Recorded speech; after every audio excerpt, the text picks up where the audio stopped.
anything you want to share with me is totally fine.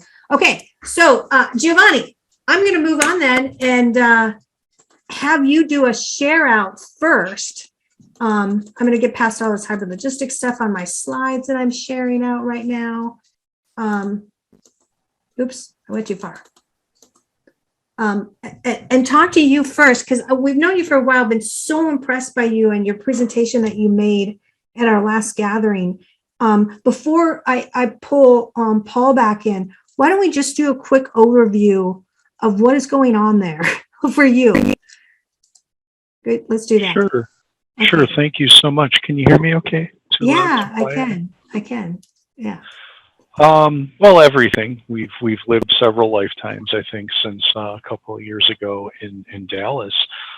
Chicago was able to launch Skyline, and you know, in a remote learning context, one of the more surprising questions was, why doesn't the digital curriculum just translate to remote learning?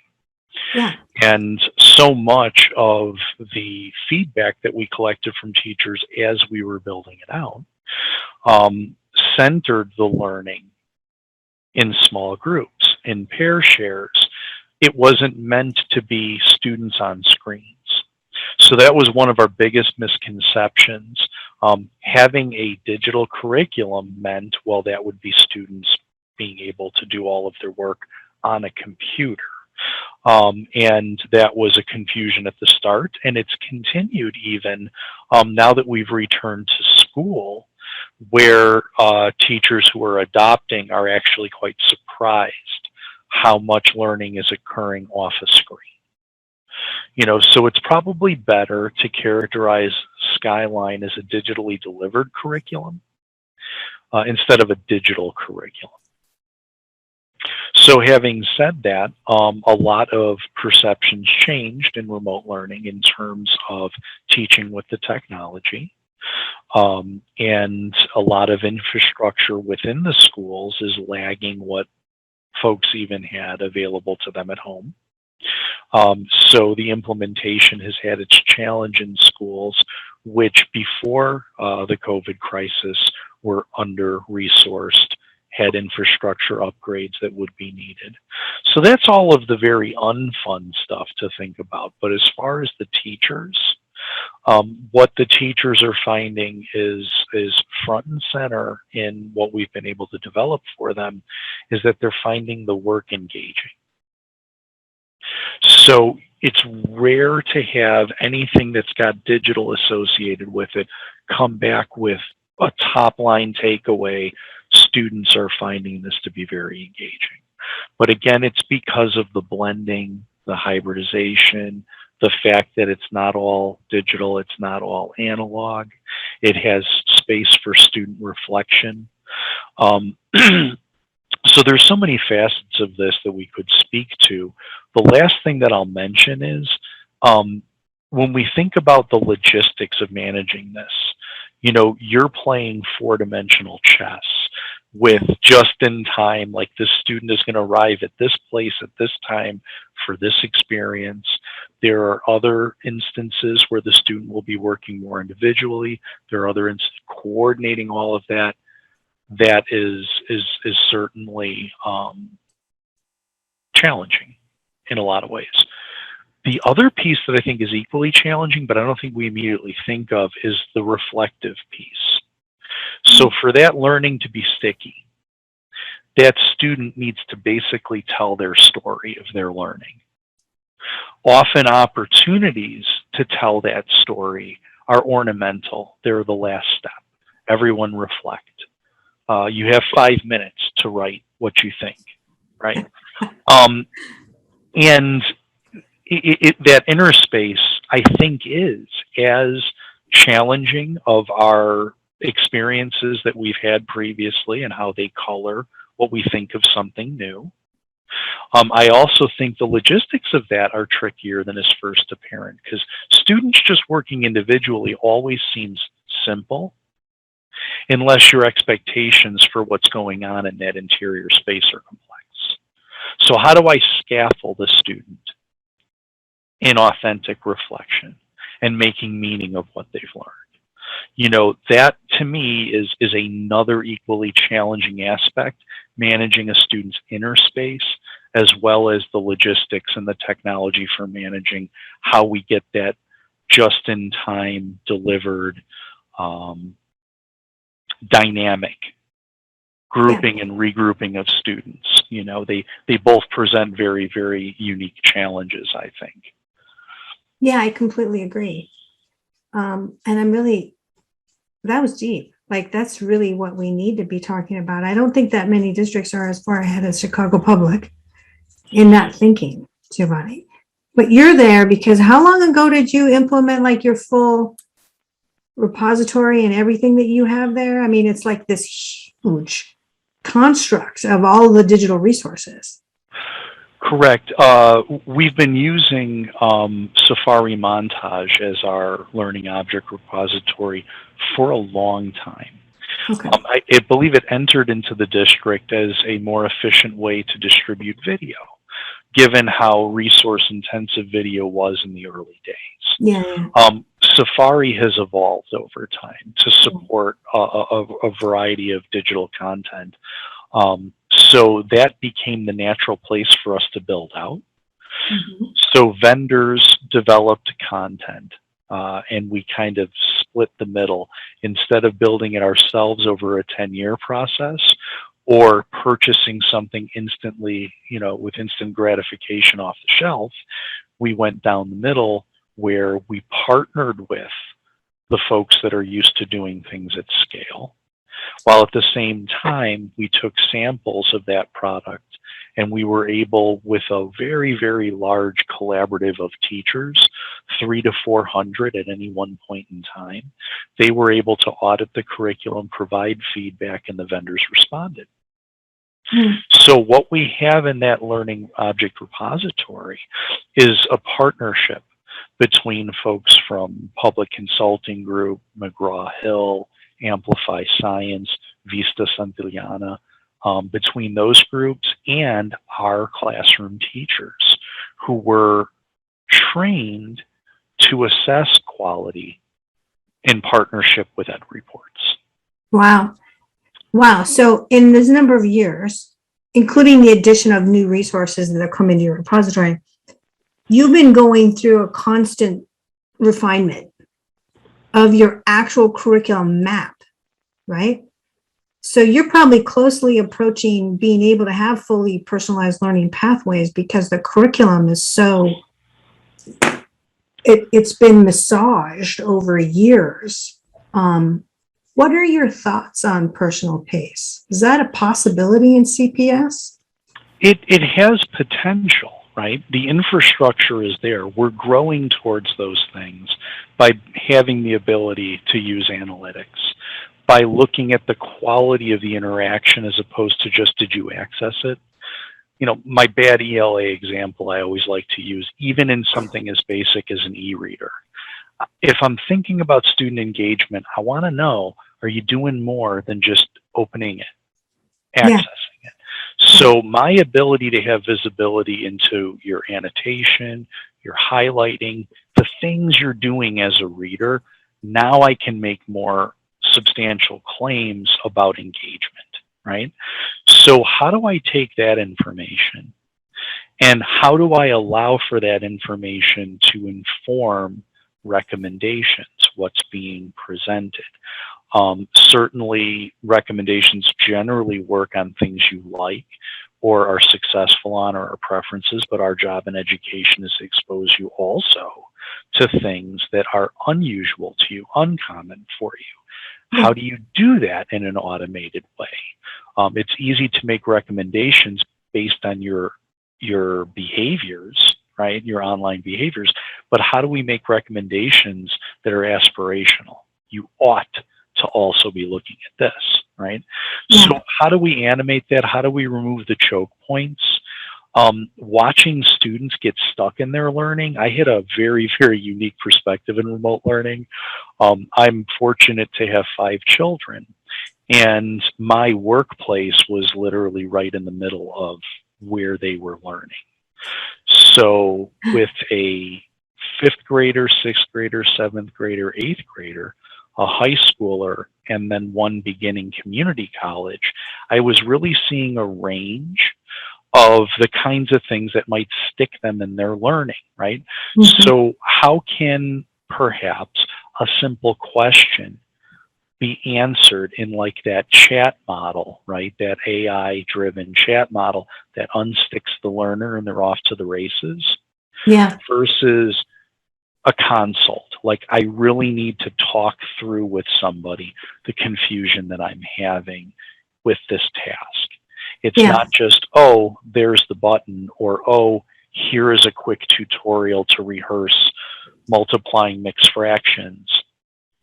I kind of need some mentoring on the approach I should take to this, right? Yeah. So Yeah. how do we support that? Because the personalization, I tend to think of these things on a continuum.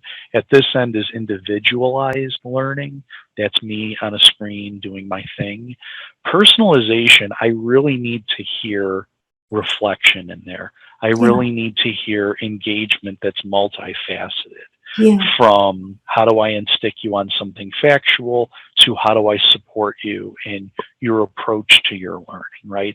Yeah. Things that have more of that, I would describe as more personalized. Yeah. Things that have less of it, I'd describe as more individualized. And I think that's kind of the state of affairs. I think we can support individualized learning more at this point.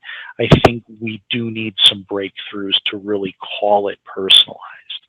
And I'm more comfortable with students following an independent journey if it's supported with personalization rather than just individualization. That makes sense. Yeah. Yeah. And I think this is interesting you put it that way, because I think one of the points you were making was you got discrete resources all over the place, but you also have full professional grade courseware. And I want to get into courseware next with you, also Dr. O'Malley, and then come back to Giovanni. You were describing a need for an analytics crawler, right? Like, this is missing. SSO can tell you logins, but it doesn't go deep because there's no perfected AI crawler that looks inside not only discrete, but also combines it with the chat, the search mechanisms, as well as inside courseware. There's been companies who try to go inside courseware to pull analytics, which have their own little domains of analytics on their own. And some of them are really bad at it. Like Edmentum just had like a huge article published against them because they're the human intersection perfection for them to cause those learning moments that you were just talking about that are really needed. They did a really poor job at. They didn't put enough humans into it. So kids were like waiting hours, days, forever to get a response. And that's not learning, right? That's why we have this toggle back and forth. They're like, yeah, we want to do more online. It's really great. It's really engaging, but we need the humans. It's like, we got to get this right. We got to run the ball. All of the above. Right, Yeah. right. We're going to need it all because a modern pilot who's flying leading edge technology has a computer assisting, right? Yeah. They can't actually manage actively all of the contemporary flight control surfaces. So it's a task that now is impossible without AI. I can't think of, fighter pilot, fifth grade math teacher, very complicated jobs, right? I'm not sure the personalization will work without an equally advanced jump in AI, because I look at Caliper Analytics, a standard by IMS Global, which can help get us those insights into the quality of the interaction, not just whether you accessed. Yeah. Well, when you look at that data set, you ask yourself, what person, particularly a middle school math teacher, can process all of that information, right? We're going to get a deep amount of data that the human is going to need support in order to be able to interpret, make meaning of, and then ultimately act upon, right? Yeah. The wealth of data is there. The way you describe that as a crawler, that's fascinating, because that is kind of the co-pilot support the teacher is going to need if we're actually going to unlock these analytics, this rich data set, and then actually get to personalization with a capital P. Yeah, we need analytics crawlers that automatically gives you recommendations, because teachers don't have time to, analyze everything. They're like, that's great, blah, blah, blah, percentage, pie chart, what? Just tell me what to do. Yeah. Just don't beat around the bush. With the requisite amount of trust in the analytics and the metrics that drive them, yes. Yeah, you can still be able to poke a button and say, give me your logic, right? Like, so the web crawler with analytics behind it goes, data point 1, data point 2, data point 3, this is why, blah, blah, blah, recommendation, right? Like why, right? Yeah. But that's the level we got to get to. So I'm gonna stop right there and let Dr. O'Malley jump in on all this. Yeah, well, it's quite comical what we're talking about, because I think it's this weekend or next weekend, they have a contest where you have Indy cars that are racing based on an AI program that students from internationally are literally driving the vehicles, and to me, the AI is there. It is there. And to your point, LeiLani, you're going to be able to, in the very near future, you're going to be able to know exactly or pinpoint where the personalization is necessary for the student to be on a trajectory to proficiency. There's no doubt in my mind. The question is, do we have the intestinal fortitude, the patience to be able to see this come to fruition sooner rather than later? And the analogy I use there is the universities have been doing personalized learning for years. Harvard has been doing it for years. You can get a degree from Notre Dame driving down I-294 that can be online, yet the schools are far behind, because there's so much more that has to go into the many different issues that we have as a school district or school districts. And so what you're hearing here is you have one of the smallest districts in the state of Illinois, which is our district, and you have the largest district in the state of Illinois, which is Chicago. And you can see that the ability for CPS to garnish their authority is far greater than ours is. That's for sure. We have to fight tooth and nail just to be noticed. And it's a good thing, because what we do is we rely heavily on the personalization. We rely heavily on the teachers that are doing the work, and we're able to get feedback much quicker. I mean, the feedback loop is far greater. However, our platform is literally the slowest piece of this to move forward. And I just like what I'm hearing, because it's highly likely we're going to be able to inherit, because we know these companies work with CPS. We know we're going to be able to inherit some of these practices much sooner, which will then put us really at a point that 2 points are going to meet, where it's going to be pretty powerful, that we're going to be able to provide really it's really the connection of the AI with that personalization. You're always going to need that human intervention. You're always going to need the high five, the fist bumps. Those are always going to be a part of who we are. I mean, there's a reason why excommunicated back in the day was a very bad word, and it wasn't something that was good for humankind.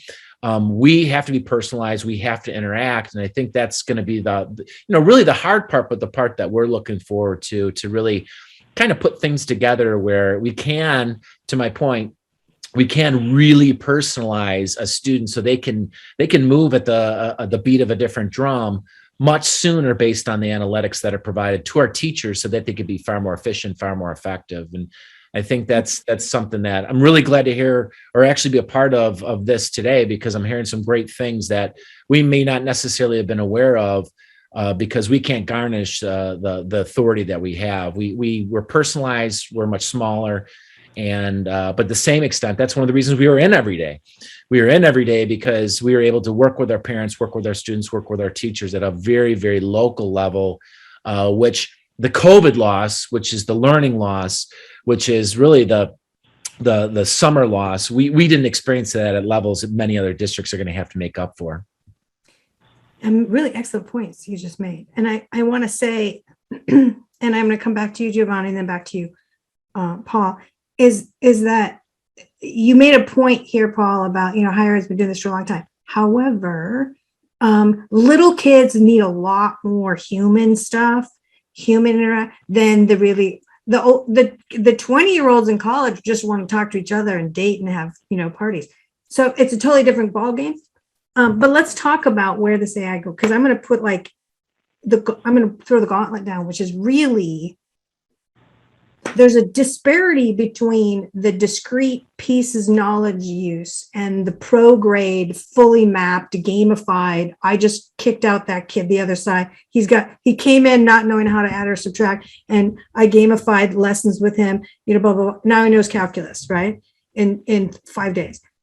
So that world of full UI, UX, gamification, unbelievable graphics, unbelievable UI, UX, is a complete different world in analytics and every other way than the discrete, I got me a Google Doc and link, blah, blah, world. And then if you look at these two worlds, you realize this is totally possible, right?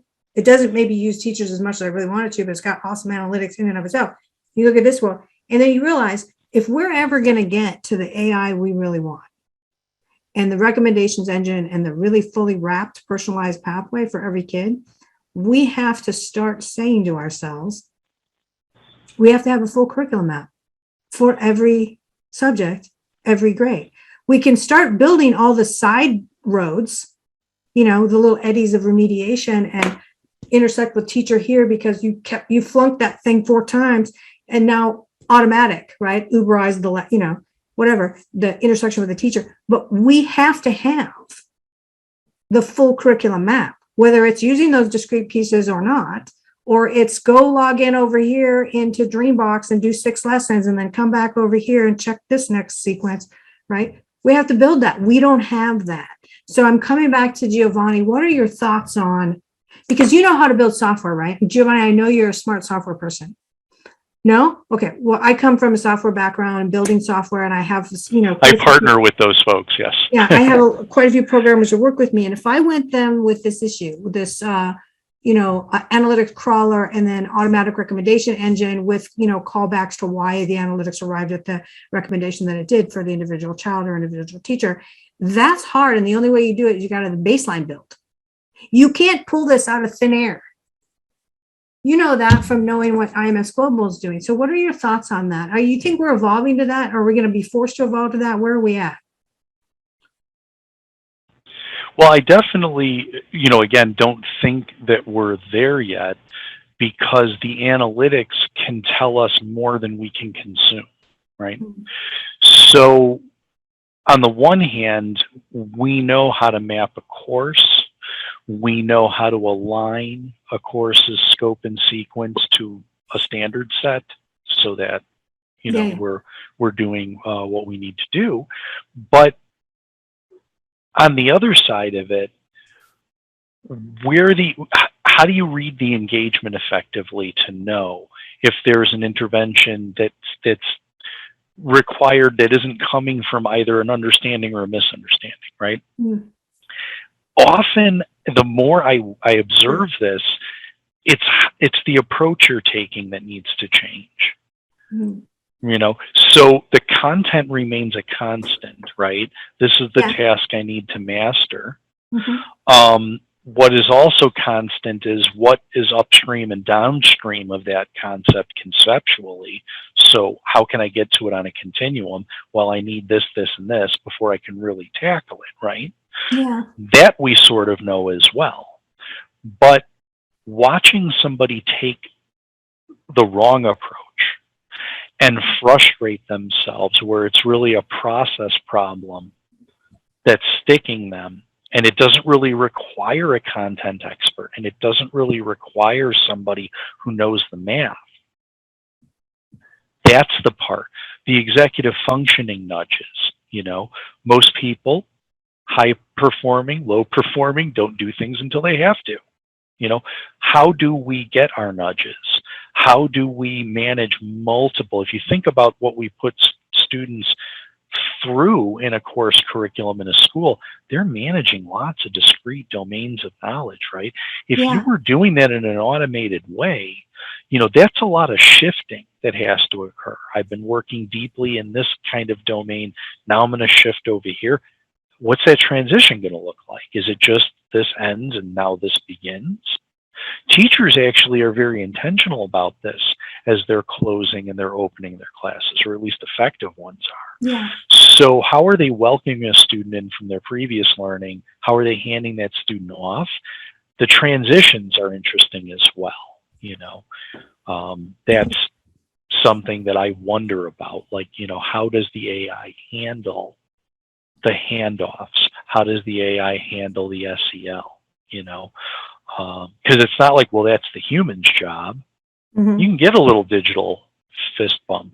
It's shocking the incentives and how much they motivate students in gamified learning.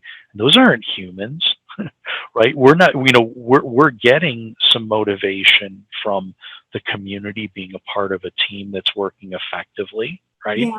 I'm thinking of, your massive online games. So that's not always a human touch that's bringing some reward, some positive feedback.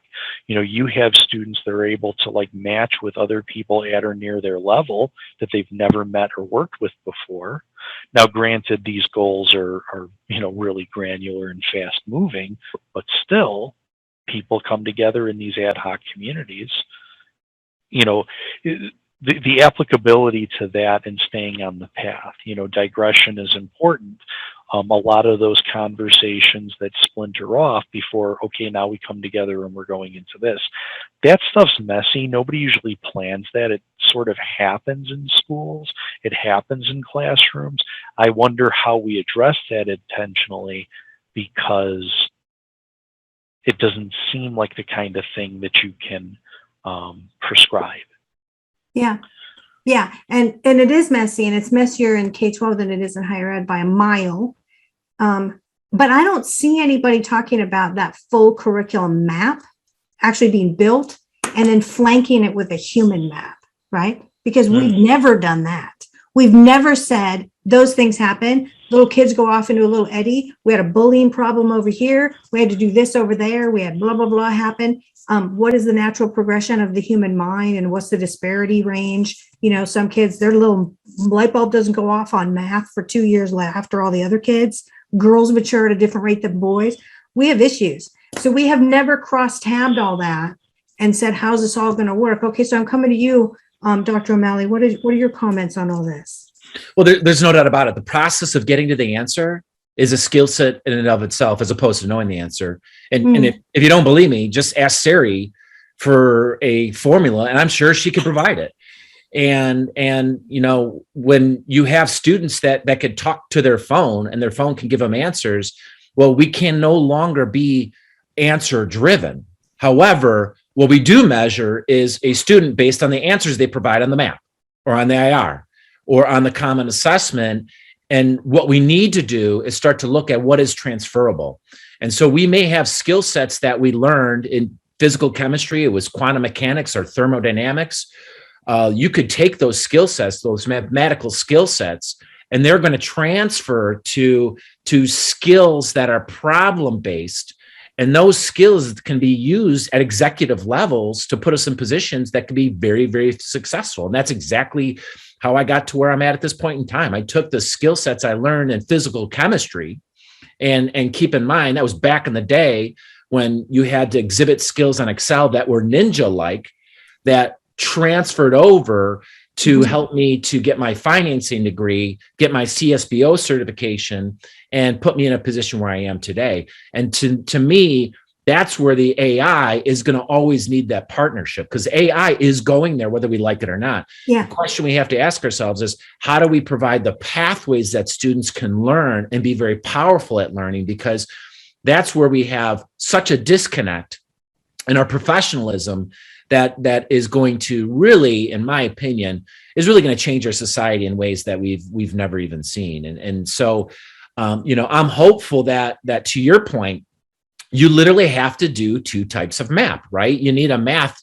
to have the pathway, but at the same extent, the process of how we develop that math is going to be individuals, yet broad enough to meet certain pockets of greatness based on the data, that's the analytics that are presented to us. And so if you have students that are performing at a level that's within a bandwidth, we're going to be able to take that bandwidth and perfect the pathways that are going to be really scientifically enabled, that are going to result in a lot of positivity, assuming we want students to perform at very high levels on a score, as opposed to take a skill set that's going to be really just something that can blend within our society, whatever the society looks like. And so for me, I just think it's super positive what we're seeing, what we're hearing. I think that to your point, AI does have its questions, and I think we're going to provide the pathways for our students to be super successful. And what we're not talking about is, during this time frame, our students have learned a lot of great skills that they're able to take that are probably far more advanced than our skills in terms of the learning, in terms of the pathways that they're expected to follow. And I think it's going to just be just some real positive things that we can look forward to. Oh yeah, I love to count. There's so many positives. We could do like a whole webinar just on let's count the positives, because there are an amazing number of them, despite all the horrors we've been through the last 2 years. So I want to take this one step further for the both of you to answer, and then we'll try to do a little wrap up. So in my perspective, the Learning Council, just looking at all the research and talking to all the executives that we talked to all across America all year long, and then we did get physically on the road to see people. Wow. I think, and this is my perception, I want you to comment on it, that we're immersing almost over our heads now with tech. It is not a complete map. In order to get to a perfection of our humanity. And if you step back and look at everything, that's what it looks like. It looks like we're just putting in more and more tech. Now we're talking about AI in order to perfect how we intersect as humans, right? So we're moving towards a golden age of administration through tech in order to become more human, right? Better at being humans, right? So I would love for you to talk about that sort of perception that I'm having, Giovanni. What do you think? Well, I've been a big fan of things that I've come across in that homeschooling market for quite some time, because if you're looking for things that are very different from school, where else are you going to go? I think of like that natural learning, right? And those kinds of natural learning moments are the most attractive to us. In a simpler age, you did learn most of what you needed at home with some additional communities that you participated in, whatever that was traditionally, right? With modern schooling, with contemporary schooling, we've been making a distinction between school and the real world since there have been schools, because schools are such odd places. It seems interesting that we need all of this tech and we need all this AI in order to humanize school, because what schools became was just, places to process chunks of students at age levels. You were just speaking to age levels are not developmentally tracking with certain skill sets and curriculum that has been established, so we create the problem of gathering all of these students together in a place, supervision problems, all of these things. And now we need technological miracles to essentially undo that and make that school more of a natural learning space from what it became. So I just find it fascinating that we need all of this in order to get back to something more natural, more essential, more original from the way human beings have acted and conducted themselves, historically. Yeah, schools are a very weird contemporary moment in human history, and I'm glad the tech is catching up, because schools can be pretty dehumanizing places. I mean, there's a lot written there. You can exhaust yourself looking at that. Yeah, they're very, inhuman in their normalization patterns. Everybody be the same. Everybody graduate the same way. Move along the pathway. Everybody bells ringing. It's a manufacturing line from 200 years ago. But I would make one caveat to your statement, because I 100% agree with you, and I know probably Paul's going to say the same thing. There's one caveat here. 100 years ago, when we were doing that, when grandma was teaching us to bake a pie, or we realized, what to do with the chickens in the backyard, farming and everything else. We're now dealing with levels of knowledge that you graduate from 12th grade with that just dwarf what was taught 200 years ago, right? Like no one taught calculus back then.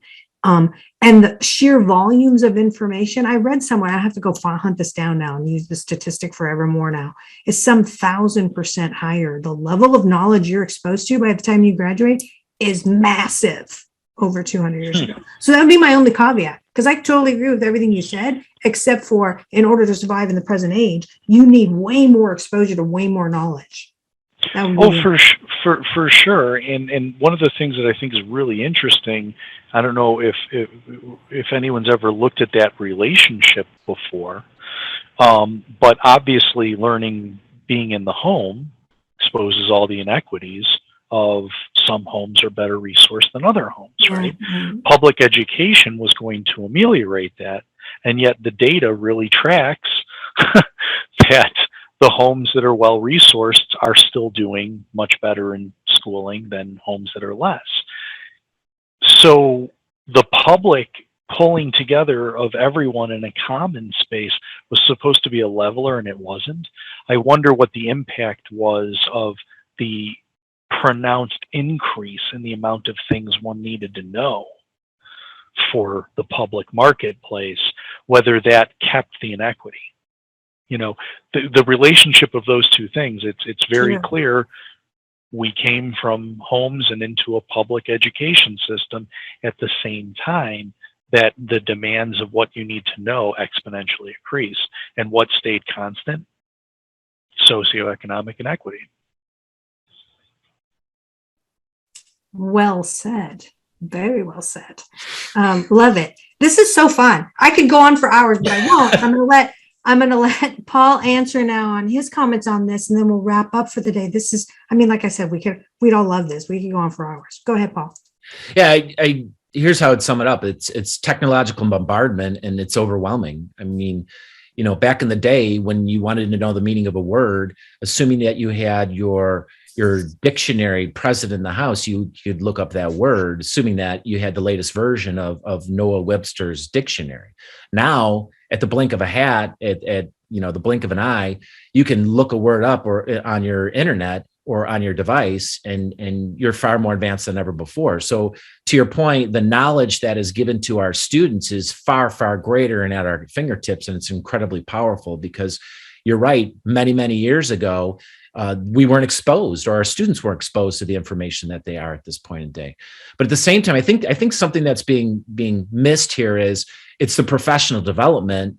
And as I brought up earlier when I was presenting, we have individuals that are in different spectrum, or different point on a spectrum of where they are technologically to provide for our students. And so you may have someone that's incredibly advanced today in terms of their ability to provide the technological know-how, the pathways, as you spoke about. And you may have an individual that's more paper and pencil. To say that one is less efficient than the other, I don't believe that's the case. I think that, to my point earlier, you're going to have to find the fulcrum and the balance beam to really balance two different modes of expertise. Not to say that one is less advanced than the other, but you have to balance that in addition to the many other aspects that you bring into the building, which is really the investment, the greatest investment, which is our children, right? Because our guardians always send us, our parents, our guardians always send their best students to school, period. And that's our expectation. We have to meet them where they are, and we have to provide with where they are. But I think something that you're going to see more than ever before is you're going to have to basically merge the maps sooner rather than later, because we did find that there are enormous gaps in what we're providing for our students where they are with respect to the SES status. And so, I'm looking forward. I think there's a lot of positive that's going to be coming forward. And I think that technology is not going to be a crux, but I think we're going to be definitely looking at it as a partner, especially from the individuals that are in different parts of the spectrum, to really grab onto. And we're seeing it. I see it every day where we have people that were afraid of technology that are embracing it at levels that are just incredible. And they're advancing really, really quickly because they're able to latch onto the skill sets of some of our more advanced teachers. And that in return is really hopping on the minds of the students, because they too are able to really garnish that very powerful tool. And so we're looking forward to it. Yeah. These are exciting times. I think it was Pomona Unified who told us, like, the pandemic started and almost everyone was using some of their tools, and then they rolled out all the tools because the pandemic started, and then 95% of their teachers were suddenly using all the tools. So I definitely agree with that. And Volusia, we'll have to connect you with Volusia, both of you, Volusia County in Florida, as well as Denver Public, St. Vrain. The AI conversation, and also TEA, we're hearing AI as a main theme, probably a main discussion point for all our events throughout 2022 about this, what needs to happen, because I know IMS Global is leading with standards, but the conversation about where it has to go, I think, could be fleshed out if we put more minds to it. So this has been awesome. Giovanni, thank you so much for joining today. I think we're also going to maybe have you for a bunch of other questions we'll pelt you with tomorrow. Thanks for having me. Yeah, thanks for being with us. And Dr. O'Malley, honored also to have you with us. Thank you very much. Thank you. Thank you very much for being with us. And I'll see you tomorrow. Thanks a lot, everyone. Bye.